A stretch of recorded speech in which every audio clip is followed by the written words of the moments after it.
Welcome to The East Angle, a podcast about the East, broadly defined, exploring international relations, politics, and history. When time allows, we will also delve into world events and our shared passion for football. I'm Ra Mason, and this is my co-host, Sherzod Muminov. Hello to another episode of The East Angle. We have a very interesting special guest, special to both of us because our guest used to be my student and is currently Ra's student. And the student's name is Heather Faure. So Ra will introduce Heather to us as her current, if I'm not mistaken, supervisor, and then ask the first question. Thank you, Sherzod, and welcome to everyone, and a special welcome to Heather. Yeah, thank you. In fact, I'm going to let you introduce yourself, Heather. Okay. Because you've kind of had an amazing experience, I think, at this university, but also in relation to Japan. So maybe you could start off telling us a little bit about your kind of journey to UEA, but also your interest in Japan, what sparked it, and why that is now kind of blossoming into something that looks like it's going to have a future for you. Okay, so thank you for inviting me onto the podcast. And my name is Heather. I've done 3 years at UEA so far, and this is my 4th year. And I'm a master's student. I did 3 years undergraduate in history, and throughout the years, in my 3rd year, Sherzod was my professor. But in my very first year of university, I was not a Japanese specialist at all. It just throughout my education became that way, large part because in my 2nd year of university, I actually went to Japan and studied there for 3 months on a semester abroad. But what kind of got me to that place in 2nd year to actually decide I wanted to go to Japan was actually meeting Japanese students in my 1st year of university. During the pandemic, I did kind of gain interest in Japan through cultural exports that you could view online. So say anime or manga. I feel like when everyone was bored during lockdown, they were trying to find some new interest, something to pass the time, and there was so much online Japanese media. Does that explain why Japan has suddenly become so popular lately? Because of COVID?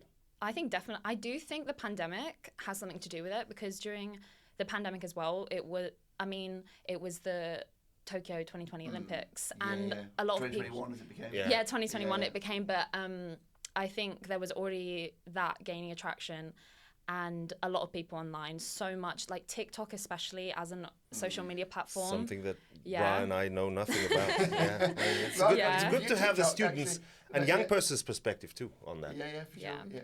Yeah. Okay. So you mentioned there that Japanese students sparked your interest. So was that just completely like good luck? You just happened to meet like really nice Japanese students and you were like, oh, these people are nice. Maybe I'll like ask more about their country. Or was it a bit more kind of, I don't know, a bit deeper than that?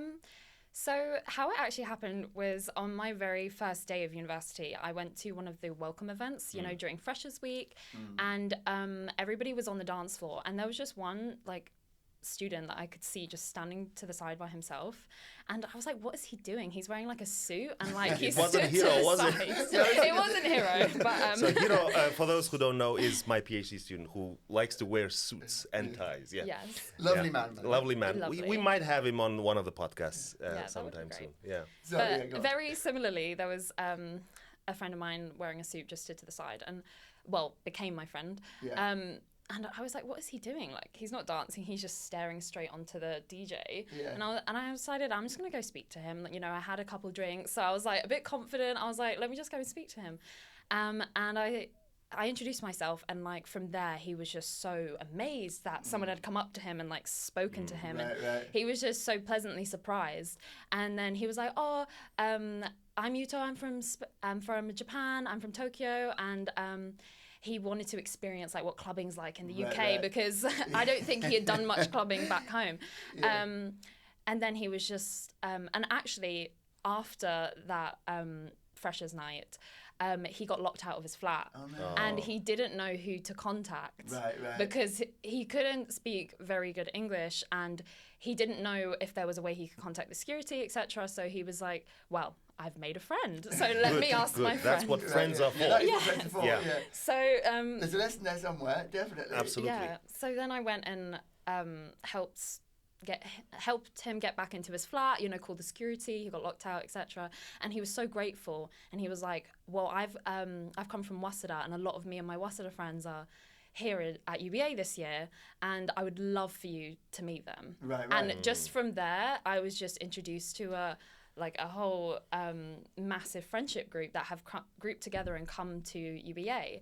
And they were so just the way they viewed life, and just how much they enjoyed little things like dinner parties and going out and seeing Norwich. And because I was a new student in Norwich as well, I wanted to have that as well. And so they would invite me to things, and I just loved them basically. Nice. That's like a very good story about international studentship. And it also leads on to another question, which actually we're curious about, which is the link between Japan and Norwich. So you mentioned that you weren't originally in Norwich. So where did you come from? From Norwich to Nara. Yeah. I'm originally from Nara. At the Sainsbury Institute. From Nara to Norwich. Yeah, that was what happened.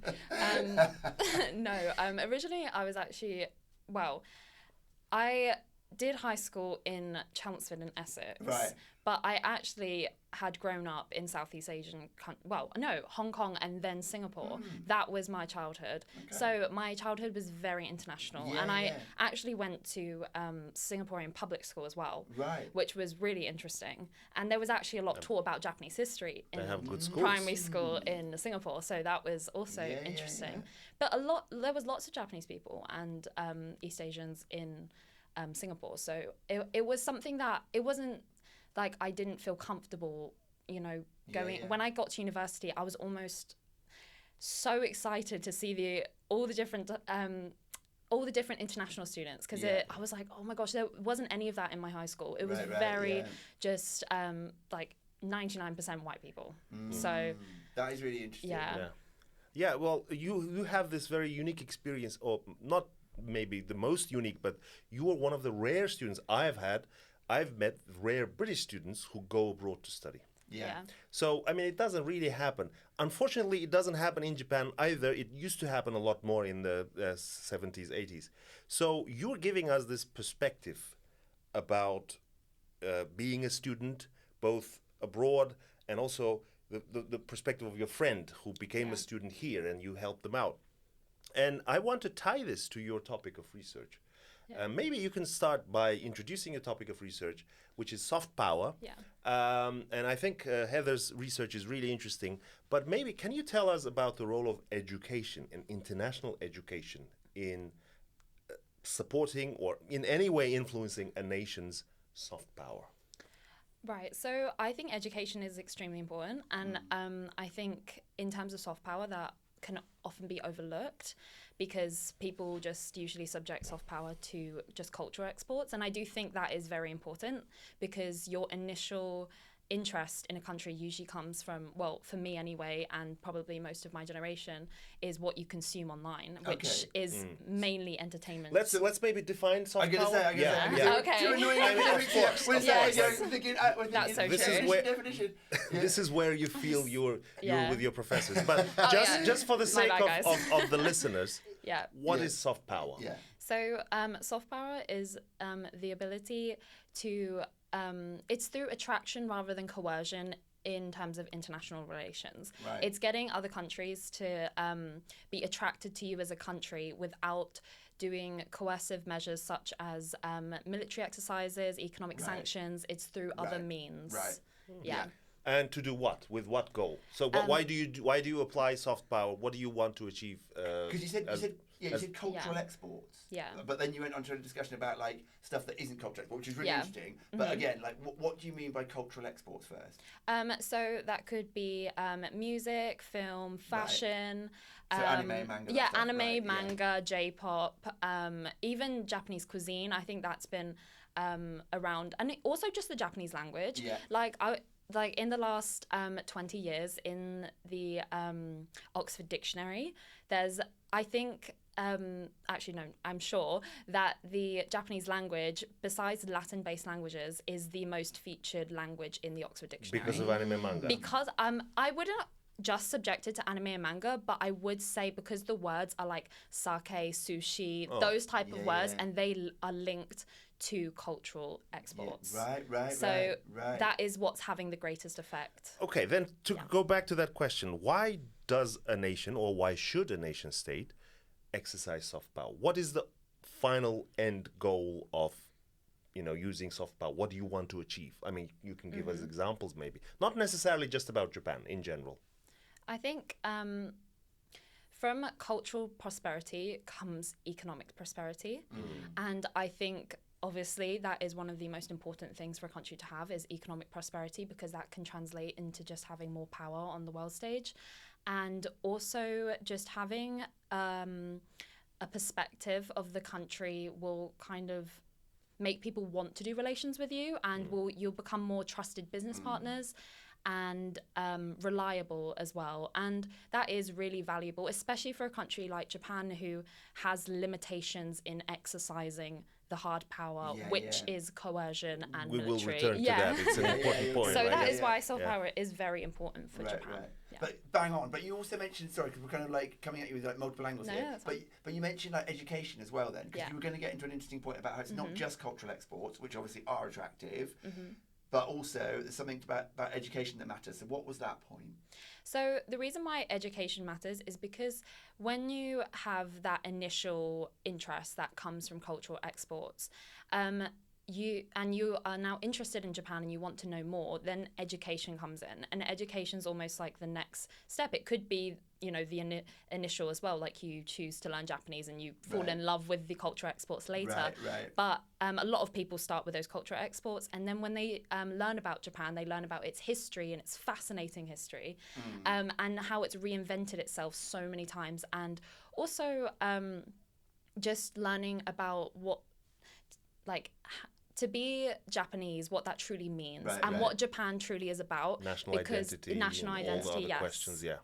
Because you won't get that from anime and manga. In some areas, yes, but in an arching opinion about Japan, usually it will be to some degree fabricated through anime. They won't truly understand what it is to be Japanese. Or and you get distorted, right? Yeah, distorted. Yeah. So I think from then learning and learning more about Japanese history, about Japanese international relations, it also will then help you then go on to if you want to work in Japan. Yeah, sure. So can you say then, just going back to your personal experience, can you say that Japanese education or education in Japan changed your life? Definitely. I will say for multiple reasons. It wasn't simply just learning about Japan at ICU, which is International Christian University in Tokyo, Mitaka, which is actually right by the Ghibli Museum. Yeah, Mitaka no Mori. It's So most people that probably have visited Tokyo probably have been right near ICU, the International Christian University. But what I enjoyed about studying in Japan, I did enjoy the classes, and I took Japanese history courses when I was there. I learned about medieval, ancient Japanese history. I also learned about environmental history for Japan, which was really fascinating. And that really tied in well with the experiences I was having while I was there, because a lot of the time, what really shaped who I was the people I met there, and just going out and being amongst Japanese people and other international students, and also just traveling and seeing all the sights in Japan. Here, you're preaching to the converted, because Ryan and I, we both, I mean, in most scenarios, I think you would say that Japan changed your life. For me, it was just out of nowhere. I had a chance to go to Japan. It completely changed my life. I would probably not be teaching Japanese history without that experience. So here, also in the sense that I've always been telling but also anybody who is willing to listen, especially Japanese people. Sometimes Japanese people actually complain that Japanese government is spending too much money on international students, or maybe too much money on scholarships. I say, please don't do that. Please don't criticize that. Do you know why? Because Japan, and you mentioned actually the importance of soft power for a nation like Japan, which doesn't normally exercise other forms of power that well. Education is the reason why or I mean, obviously other things that you can define as soft power, like anime, manga, but education has an incredibly important place in that. Yeah, no doubt about it. I mean, don't forget. So just for people listening on, particularly people that maybe don't know much about Japan, Japan has a clause in its constitution, Article 9, right? Most people listening will know this, which prohibits Japan from using force, essentially military force, and even possessing officially termed military, as in army, navy, air force. So soft power is particularly relevant because of that, because it's in a sense counterbalancing this inability to exercise what normal nations do. Yeah, but maybe you should qualify the fact that it doesn't have an army. Like it in the Constitution, it's not allowed to have an army, but it does, obviously. It does. It has one of the most expensive militaries in the world. Yeah. One of the most well-equipped, maybe not very well coordinated. Well, no, but that's true of lots of militaries. But the point still being that even with all of that military expenditure, it's not allowed to exercise it, at least officially, right? Yeah, because that's the hard power, is exercising it onto other nations. There you go. Yeah. Very good student. See? The difference between hard power and soft power.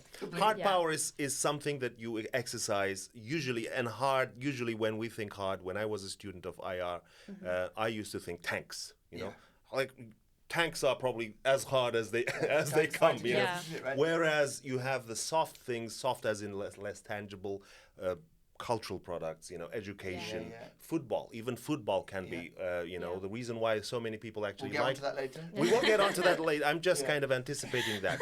But I mean, still though, I think just on this as well, it's interesting because you mentioned, Heather, about like some of the more subtle things. Maybe you could dig into that a bit more, like in terms of soft power, because Sherzod was asking about what are the goals, and you mentioned attraction basically. So the country itself becomes attraction. But it's not just those cultural exports, right? It's the way in which, if a Japanese person comes into a business meeting or an international exchange, the others in that, if it's an international meeting, mostly the other partners in that meeting will hear Japanese and they will already have a positive impression, right? Yeah. Why is that, do you think? Isn't that part of soft power? Yeah. So I think it's because of the kind of perception people already have about Japanese people, and also just their usually polite nature. Right. So one thing I noticed when I went to Japan, which I thought was absolutely extraordinary, it felt almost robotic because I could never imagine it happening in the UK, is people lining up for the crosswalk. Yeah. I was I could not ever... Or lining up for the train doors. Yes, like exactly. Where the train doors are, actually there are lines. Yeah. And I just felt like it was just a next level of just respect for the people around you and just politeness. And I think in even a more diplomatic setting that also comes across, and a level of just sophistication, I should say, and confidence, right? I think you're right. It does go all up to the diplomatic level, because if you think of Japan in international institutions like the UN or whatever else, it's highly respected, partly because other partners assume that, generally speaking, Japan will behave in a way that sort of reflects that cultural, quality. Let me spoil that a little bit. Go ahead. Most countries maybe, or some countries will think Japan is a respected nation, trustworthy that abides by the rules. But there are some countries which are geographically not too far from Japan, who's mentioning their name. Perception of Japan, or letters that abbreviate. There's no problem mentioning them. There are 2 Chinas and 2 Koreas, and that's what we kind of, in a very easy kind of way, we describe them. 2 Chinas, obviously, one of them being Republic of China, the other being People's Republic of China, and then North and South Korea. Whose perception of Japan, or whose idea of Japan tends to be quite different. I will ask you also about the changes in that perception, in those perceptions, because there clearly are changes. We have discussed with Ra the growing number of tourists that go from that region, from these countries to Japan. So clearly something must be changing. But what do you say about that? Because what you talked about, someone coming to a meeting, people hearing they're Japanese and suddenly already having like some kind of a warm predisposition to those people. That doesn't work in the case of those countries, does it? That reputation, because... But do you think, in your research so far, have you noticed that, maybe you haven't got to that point yet, but is it the case that you notice there is a clear difference between the way in which Japan projects soft power to Asia Yeah. and the way it does it, or let's even say East Asia, the two Chinas, the two Koreas, and the way it does it to everywhere, does it kind of just almost ignore those because they're a lost cause? I mean, they're not quite, are they? Yeah, no. So I actually think that it's Japanese culture is quite well received. It depends on what age range we're talking about.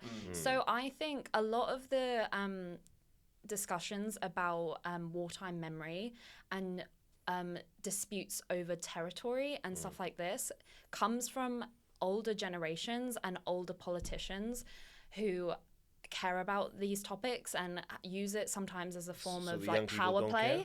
I've met so many I think some young people, obviously it's going to be impossible to speak to every group of Chinese group of young people, but when I was in ICU, you find that a lot of the Western international students group together and they huddle together as one.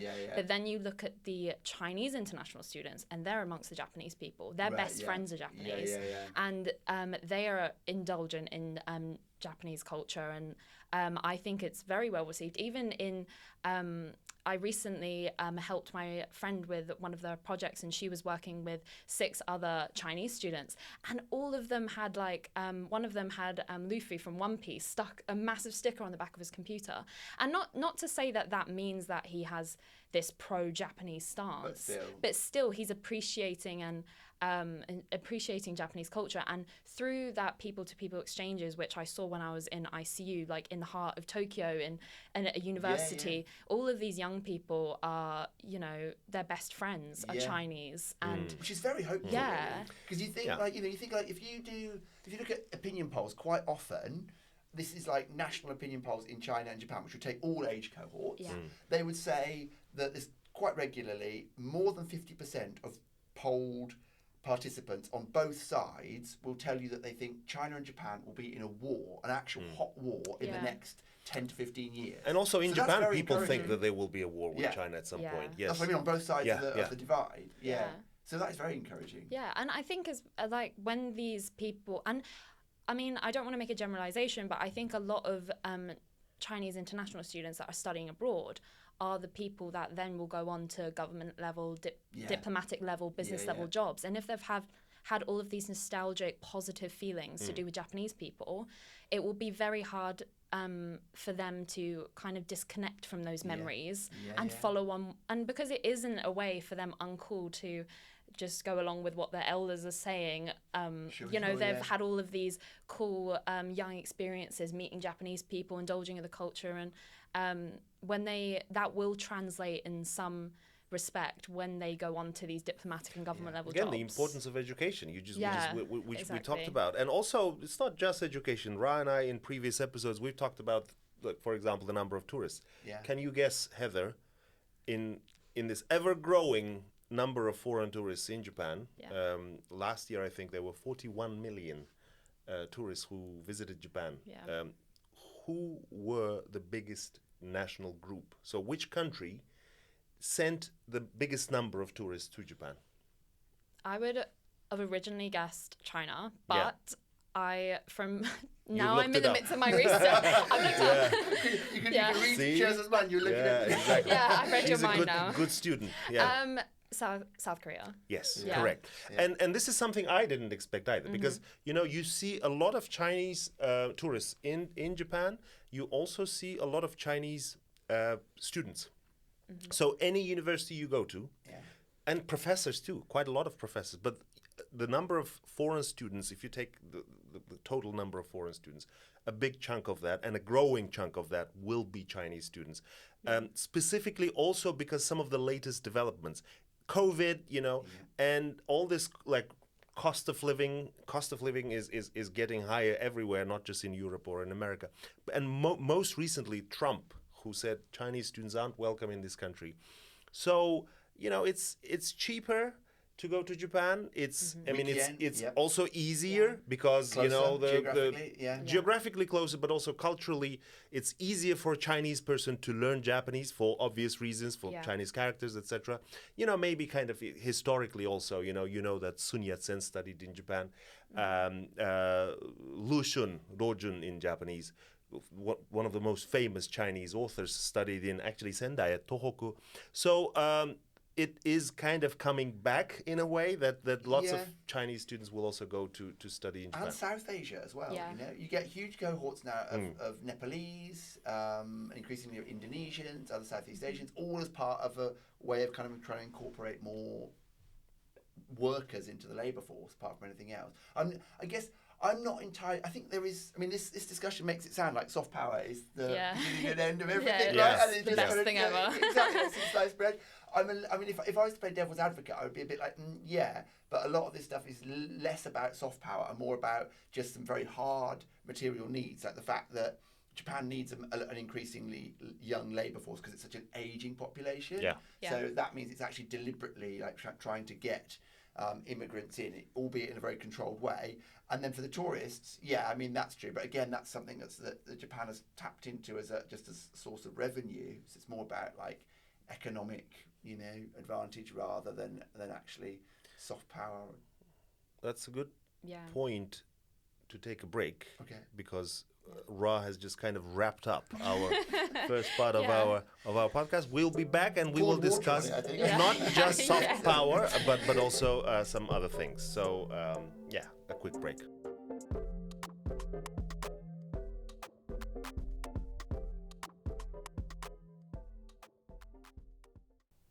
Okay, back from the break. I have a question to Heather. From the first part, everything actually sounds so rosy, so nice, Oh, Japan is such a wonderful country. Even the Chinese and South Koreans who have had kind of negative opinions about Japan are going, they're flocking to Japan, they're studying in Japan, they're tourists, blah, blah, blah, all of those things. But somehow Japan is a declining power. And Japan's position in the world is actually changing for the worse. So what's your take on that? Is it? Yeah, I mean... I don't know. I want to ask Heather's opinion. So my opinion is it's not that it's in decline, as more so that it's stagnant and that it has this opportunity available to it. And this, right now, everybody loves Japan. Everyone's obsessed with Japan. People want to go to Japan. People would love to have the opportunity to study and travel to Japan, or work in Japan, but there needs to be more options. It needs to be easier. And also something like Japanese studies, there needs to be more opportunities because people then will have this interest and in Japan, but they can't progress further. It's just an interest and it will soon go. And if they don't have this next level step that they can take. Again, preaching to the converted here. Yes. Couldn't agree more with that one. No, but also listeners. Yeah, it's true. It's very, very true. Yeah, I think so. But I mean, stagnant's quite a harsh word to use. Maybe. It isn't. You know what? Well, sorry, Ra. I actually proposed a module which hasn't yet become a reality, but I chose the name "The Rise and Stall of Contemporary Japan," because I personally think stagnant is not that bad a word in this case. People talk about recession. People talk about lost decades, like all of those cliches, but. It doesn't look that it's stagnant, but overall, everything indicates that it's stagnant. Why do you think it's not stagnant? So, why stagnant is a harsh term, or why not stagnant? I think, stagnant suggests that Japan is fixed in some way. Isn't it? It isn't really. It's kind of receding in some way. Population definitely going down. Definitely. The economy has been maybe inching forward by 1-2%. But 3 lost decades, right? I'll take all that. Yeah, okay. I'll give you that. Stagnant economy. Yeah, okay, I'll go with that. Definitely demographic decline, not just stagnant decline, but that's more the point, right? There's a dynamic in all of these things. I don't feel like it's really stuck. I think, Heather's pointed out some really important things in terms of how Japan is actually kind of blossoming, i.e. that it's gaining more international interest. It's risen, right? To what was it, second in the world or something? As soft power? In soft power in 2021, it was ranked second, and that was above the US and the UK. Right. So it was extremely popular. And Who's first? First was Germany in 2021. Wow! Wow! Germany, number one. That's quite unexpected. Yeah. I thought it was going to be the USA just because of McDonald's and all the It's because there's other layers to soft power. It's not fixed on just culture, which we've talked a lot about in education. There's other Okay. There's other, technology and Technology. because Right. so it's really a big. It covers a lot of basis, but I think that is not a bad thing. I mean, in academia, it can be a bad thing because when you go to study it, everyone's like, "Oh no, it means this, it means this, Right, it means sure, this." sure. But it's meant. I mean, Joseph Nye meant for it to be covering all of these grounds because there's right. not one thing a country should care about. There's many different things. Yeah. Joseph Nye, for those who don't Yes, know, sorry. American political scientist and Father of soft power. In the this person context. who coined the term soft Yeah. power. Yeah. Also the author of the neoliberal internationalism theory, I think. Well, one of them. Certainly, Yeah. But that's amazing. So that gives us another kind of route into like why Japan matters in that sense. So you just said Germany is number one. Yeah. So Japan is number 2. right. In 2021. Exactly. Right. Okay, but So what happened in the look last back 3 years? 80. Look back 80 years. In 1945, those countries were definitely No, not the no. two Yeah, with the yeah, highest. it's so bad. Yeah. So what happened? So Japan has remained in the top 5 since then. It's only been this soft power index has only been around for 5 years. Okay. Since And 2021, you mean? it's been around since 2020. Okay. Right. So, but funny enough, Joseph Nye, he just passed. Right.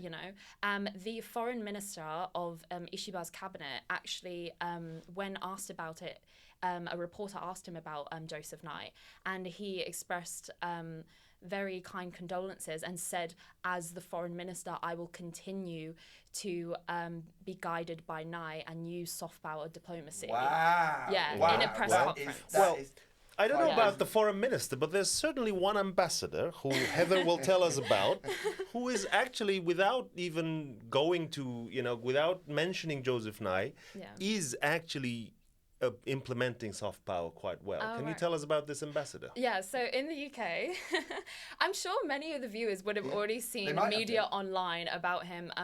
Ambassador Hiroshi Suzuki, he came to be the ambassador in last November, ambassador to the UK from Japan, and he has been just a spit image of soft power in this Yeah. country and just creating all these positive feelings about Japan. By And doing what? Tell us. so he has a little Paddington bear and he brings it with him everywhere, and everything he does, he will take pictures. He'll go to classic tea rooms. He'll have, when he was in Wales, he sung the Welsh national anthem. And what was interesting about him singing the Welsh national anthem is the following day, the one of the Welsh ministers sung it in Japanese. Okay, And there you he go. wouldn't have Yeah. done that if Yeah, Hiroshi for sure. Suzuki didn't do Yeah, that. yeah. And it's just creating all of these positive feelings. And in times where a lot of people have anxiety about what's going on in the world, something like that just reminds people living in the UK that Japan is a friend. Exactly. Yeah. So that's not stagnant. That's very very live and lively and interesting, and I have a question, Yeah. Heather. Again, goes back to Japan's place in the world, Mm-hmm. more about how that place in the world changed. Because you surprised both of us by mentioning Germany. I am assuming, again, correct me Yeah. if I'm wrong, that this is because BMW, this is because, some kind of German Mm-hmm. engineering, or maybe some kind of German products that make Germany, I don't know, maybe it's what do you bread, call it? isn't it? The vaccine that was first made Pfizer? by the Yeah, because by the medicine German. is in soft Yeah. power as well. Yeah. So I don't know. Like you will probably enlighten us, but Japanese reputation and Japanese soft power also changed, and in the 50s, 60s, maybe not 50s, but from 60s onward, you had this Made in Japan brand, Yes. Yeah. which became that thing for like before anime and manga. So can you talk a little bit about that? But before you do, I definitely want to hear Yeah. about that. But don't forget that in the 1960s, if you ask your mum or dad, certainly like if Sherzod or I ask our mum or dad about a product that says made in Japan, Yeah. their first association is what then after that became made in Hong Kong and what Yeah. might now be made in Indonesia or made in China. Yeah. In other words, they're thinking, if I'm being brutally honest, this is a stereotype, but they're thinking cheap, low quality Yeah. project. Yeah. In the Product 50s, just together. probably, especially Even in the 60s, textile things. From 60s onward, you know, That's the transformation. The Yeah. transformation takes place in the 60s and 70s. That's what you're asking about, right? I just wanted to give that bit of context. I'm not just talking about that one single transformation. I'm asking Heather, as one of the good students of history, to tell us what were how did it change, or maybe like if I say more precisely, what were the elements that have changed and have what were the elements behind Japanese soft power and its transformation. if you can do it like from since the end of the Second World War, or maybe you can just like talk about big milestones or big things that immediately, or maybe not so immediately, but had an impact on how the world perceives Japan. Okay. So I would say at the end of World War II, Japanese soft power was actually zero, genuinely zero. And under the US occupation, even though there was lots of negative sides to what happened in Japan during the occupation years, there was also a sense of partnership and an opportunity for Japan. And I feel like it's very hard for me to talk about the economic miracle, as it's quoted in academia, because I am not an economist myself, and I also don't fully understand how Japan was quite so lucky at that point. And maybe you could tell more about this, how in the 60s and 70s. I probably could have a debate for the next 2.5 hours on why Japan's we will leave that for the lecture halls. Yes. But you know the contours of it. You know the Yeah. Is there, I guess what Sherzod's trying to get at is there something, right, where you're looking at this soft power and you're like, oh look, like here in 1977, or I don't know, Tokyo Olympics, or sudden flourishing of Tokyo Olympics. Cars, the Tokyo Olympics in 1964, which was one of my final assessments that I did for Sherzod's model, actually. She remembers it like 2 years ago. I don't remember how. That was incredibly fascinating, the 1964 Olympics. Like, I am still fascinated about the way in which, it was Emperor Hirohito was present at the event and gave a speech, and to so many people that it was in the post-war period. It was only like less than 20 years ago, more than 20 years, but within that, it was still the post-war period. And for people to listen to Hirohito and respect his words, like people from all over the world, was really impressive. And the reason I think it is because people know about Japanese history and they know what happened, and I think most people now, with just the information age, people can read about what happened and what Japan did in Southeast Asia and in China, South Korea, but they can respect how far Japan has come and its commitment to being a peaceful, friendly nation. I think, to be fair, we often knock Japan for not kind of reconciling. Like, usually this German-Japanese comparison is made. People say, Germans kind of completely had this process of reconciliation and apology and repentance. And that Japan is negatively compared with Germany because it hasn't properly compensated for what it does. But I think that in some ways it's not that comparison is wrong per se, but as you say, Japan has actually done a lot of things very well, both through economic levers, through the Fukuda Doctrine and the Flying Geese model and all of that on the one side, and then on the other side also through these kind of public showings of, the Chinese and Koreans will, of course, they'll disagree. Okay, I also disagree to a point. But the transformation I is think impressive, Japan right? could have done between could have done 1930s better, and 1960s. But then how? Okay, then to take that question back to Heather, is this mainly because of soft power that this transformation happened? Would you like, is this too big a thing to say that yes, Japan was, its reputation was zero, if not negative, in 1945. You have then Tokyo Olympics, then you have the economic miracle, then you have Made in Japan. Then you have, the anime manga, the spread of anime manga. Obviously, in the 60s, you had the phenomena. Before anime manga, you had Kurosawa, you had, Kobayashi, all these amazing, Mizoguchi, all these amazing Japanese film directors who were winning these prizes in the festival. Authors, of course, Mishima and Kawabata. Kawabata winning being the first Asian to win the Nobel Prize in Literature, which actually irked Mishima to no end. But we won't go into that. So would you say that despite all of this negativity because of the war record, Japan now being attractive is mainly because of soft power, or are there other things? I personally would like to argue it is mainly because of soft power, because I don't think Japan's influence worldwide now can be accredited to many other things, because it's not exercising hard power.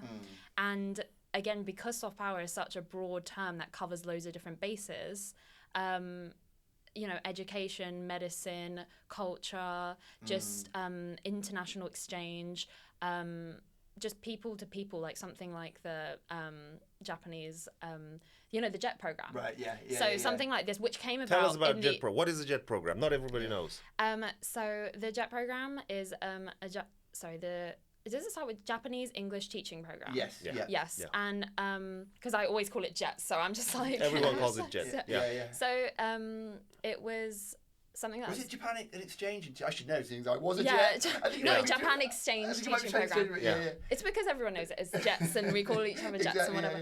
And but that came about in the 80s, and it gave young people who wanted to go out and see the world an exciting opportunity to go to somewhere like Japan during the 1980s, when Japan was doing, you know, very well. 80s, 90s and noughties, yes, right? exactly. Yeah. And again, had that people-to-people exchange, come back to, well, it was America and the UK, I think. New Zealand, Australia. New Zealand, Australia, speaking countries. They're talking about how amazing Japan is, and how, and they've become... Canada there, sorry. Yeah, Canada. sorry, all you Canadians out there. Yeah. So they become informal ambassadors to Japan. Yeah. And these people are not, well, they could eventually become diplomats and people working in government spaces, but, you know, they're in their 20s, they've just come back. A lot of them became professors. Yeah, Michael professors. Green being the most famous example, probably, and a bunch of others. Exactly. You know, lots of North American professors actually started. You know, there are these generations of American or Western, European, British scholars, and the first generation was the generation of Ian Nish and Marius Jansen, people who went there as soldiers as part of BCOF or as part of the US occupation. And then the second biggest generation of them actually mainly came from JET, because they came to the country as someone who didn't speak Japanese, someone who just teaching English most of the time to Japanese children, not just children, but mostly children. And they like Japan so much that they often end up marrying a Japanese girl, you know, and then going back and doing a PhD. And you can count so many of these scholars. Yeah, for sure. Yeah. I think one of the things that this is illustrating, hopefully to everyone, certainly educating me, is how broad soft power is. Yeah. You know, I mean, like, even in my mind, like, over the course of this conversation, I'm realising, like, you don't really think of this in terms of soft power, right? I mean, there's obviously a bit of a blurred line between sort of hard economics and industry on the one hand, and soft power now. Yeah. I mean, I don't know, maybe you could... Is there a sense of where you draw that? Because when you talk about hard power, I mean, the military, I get that, like coercing countries through military power. But then there's, like, you know, economic influence, which is sort of... could be exerted through things like sanctions in a really aggressive way, or could just be simply through like tariffs, of trade, tariffs, you know, that kind of stuff. So does all that now kind of come in, or how close does that get to soft power, or where do you draw the line? So a lot of people in academia like to sanction them into three. So it's soft power, economic power in the middle, and then it's hard power. Okay. I think the three can obviously cross over in different areas, because I don't think it needs to be, because I do think, for example, if you have soft power, that can become economic power, and economic power can become hard power. Right. And I think it's all linked. But I think the thing that makes soft power so unique is how it comes from a more grassroots, organic kind of area. And it can't, because I don't think it is the government's responsibility to project like soft power and say, everybody overseas love Japan. It's more something that they can capitalize off of to become economic prosperity, because my opinion is you can have cultural prosperity and from that can come economic prosperity, but I don't think you can have economic prosperity and that then can become cultural prosperity, because that's it. I That's don't think that's the next step, isn't it? I mean, look at China, the obvious example, right? To like, argue about that. You may be right, but that's definitely like an area of controversy, I reckon. yes. So does this mean, Heather, that, Yeah. again, to turn to the opposite side of soft power and say hard power? Yeah. Because hard power there was a time when people didn't really frown on the uses of hard power, especially during the Cold War. You had all these conflicts. Before the Cold War, we had obviously 2 devastating world wars, etc. So is having or exercising or threatening to exercise hard power, has it become a complete no? That has soft power become more important Is than soft power the new hard power? Maybe. Yeah. I think because in the 90s the world became a lot more interdependent, and the world So post-Cold War. Yeah, post-Cold War, a lot more interdependent, more globalized, and also I can't stress the importance of just being a global information age. Just the amount people are consuming online and people's lives online, and just the access to information. And I think that is why soft power is so important, because most areas of soft power can be translated through things like social medias and can be projected online. And I think that is why it's so important today, more so than it was during like the Cold War period. Yeah, that's quite a persuasive argument, actually. Everyone has a supercomputer in their pocket Yes. Yeah. with instant access to all the information that is available to humanity, pretty much. Yeah.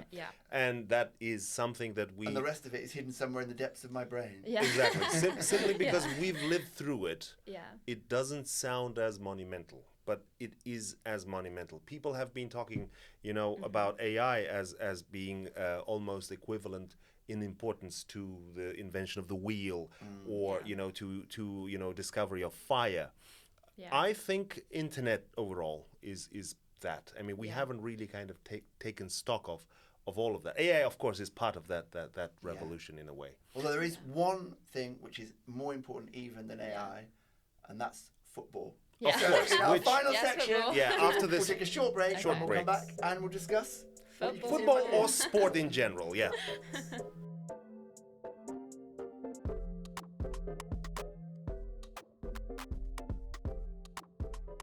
We're back. So, as you can see, Heather is sat here wearing a sports shirt. What's that all about, Heather? So, actually, I have to confess, I am not an avid follower of Japanese football. Shock horror. However, I know, but however, my friend actually bought this for me in Malaysia. So I went to Southeast Asia, and I don't know if you guys have ever been to countries in Southeast Asia, but you can get a lot of sport merchandise for a lot cheaper.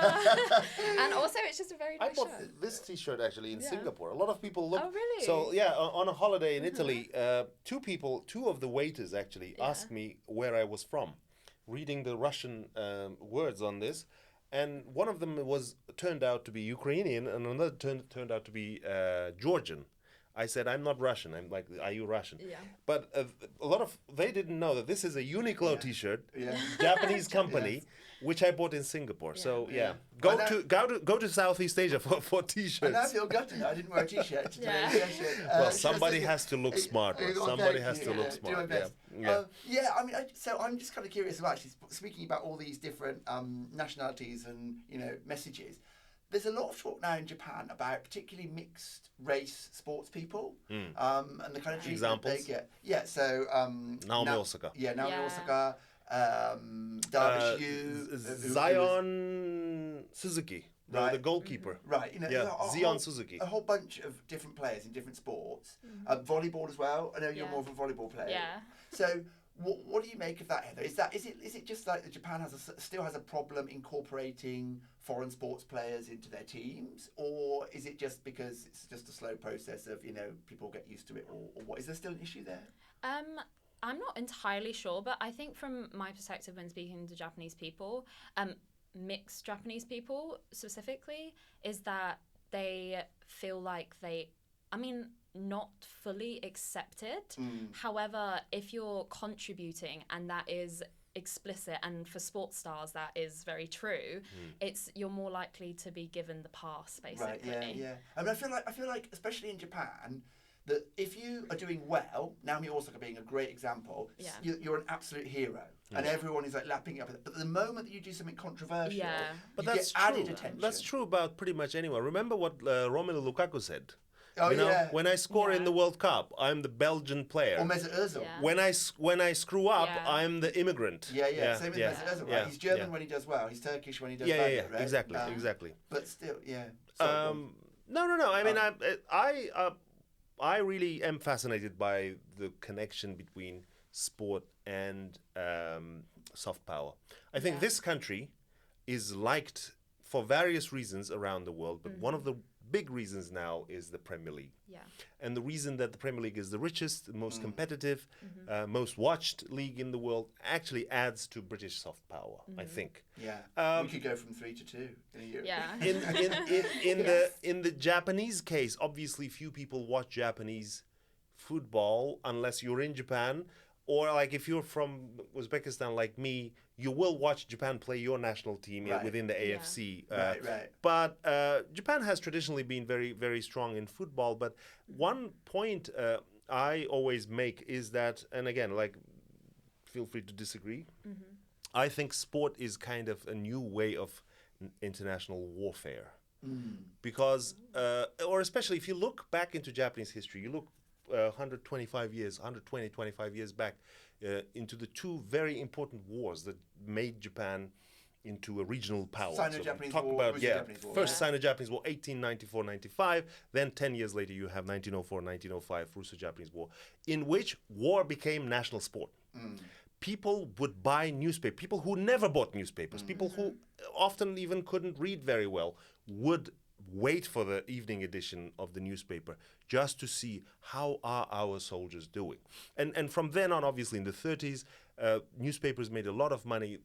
Japanese newspapers became sensationalist because they would send war correspondents to follow the troops and to telegraph as quickly as possible. But I mean, I get what you're saying, and you obviously be interested to hear your thoughts on this, Heather, as well. But I kind of feel like it's the opposite. I mean, you're absolutely right, to say that war becomes a sport. Yeah. I mean, you see it now, like Ukraine, Gaza. It's horrible to say it, but people Yeah. watch it like a spectator sport. Yeah. But I'm not so sure it works the other way around. I don't feel like... It does. No, it's been Do you know why? It's been more sanitized. Yeah. Do you know Yeah, why? so Okay. I mean, the Japanese case especially. So, the famous Japanese historian, Hando Kazutoshi, who passed away a few years ago, who actually is very well known for his memories of war itself as a child, and then later of post-war Japan. He and his colleague Hosaka Masayasu, who is also a very famous Japanese public intellectual, who said he has checked the front pages of Asahi for about 19 years or 18 years, from 1945 to 1964. Yeah. And the first time that the word nationalism was used was around the Tokyo Olympics. Right. So what I'm trying to say, the point I'm trying to say is, and also Tokyo Olympics was the first time when the Hinomaru, the Japanese flag, which everybody knows, the red circle on a white board, on a white rectangle, was actually openly displayed against the protests of, say, teachers' unions and leftists. Yeah. So in a way, the last time it was displayed was during the war, and the first time after the war it was displayed was during a sports event.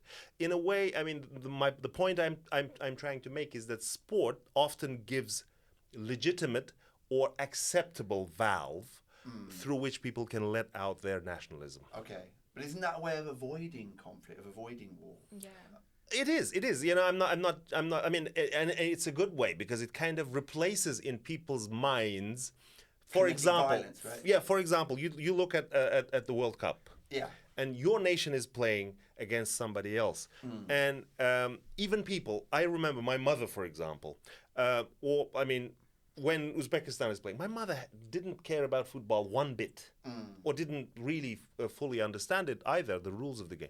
But even people like my mother who don't have any interest in the sport, if the national team is playing, They kind of, Suddenly, Yeah. I'm the same with football. Yeah. I Okay. don't care See? about the Premier League. I did used to live next to the Arsenal Stadium, so I did kind of have to. Oh, it's Norwich. That's Are you an Arsenal fan? Now you're opening like a huge can of worms. Okay. So, Podcast is about to yes. last another 25 minutes. Why do we have so many Arsenal fans on the podcast, you know? Remember Nick? Were they all okay? So the only reason actually I was an Arsenal fan is actually two reasons. One, because my granddad was an Arsenal fan, but Fair enough. two, because I used to live next to the Arsenal Stadium. The old And stadium hybrid? No, or no, the no. new one? I mean, they're not too Emirates, far off, yeah. too far away. Well, Yeah. They're but really still, close yeah. along Holloway Road in London, and you could not go out. You could not go to the shops. You could not go to the pub. You could not go to a restaurant and not be an Arsenal fan. Sure. If they, Yeah. it's You know, like this- they sniff you out. They Right, know yeah. if you're This, not. this hurts because just only Yeah. 4 days ago we lost against Arsenal. Yeah. So okay. Yeah.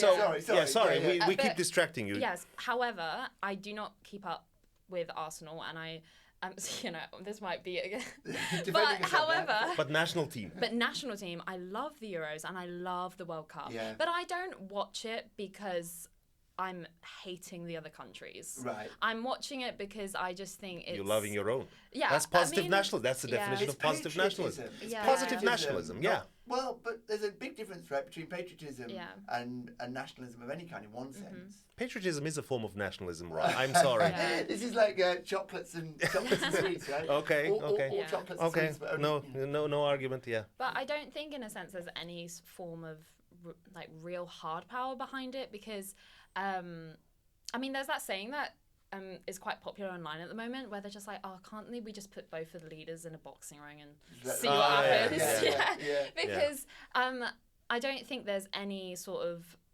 besides reputation maybe, I wouldn't say there's much material gain that directly benefits the government besides reputation and ego maybe. Although, Yeah. based on your earlier kind of points, I would say it does benefit their soft power, no? Yeah, it Because- benefits their soft right. power, but not hard power. Yeah, but aren't we saying that ultimately soft power Yeah. translates into hard power later down the line? Yes. And so maybe there's a value there. But I agree. I'm not sure it's really a replacement for war.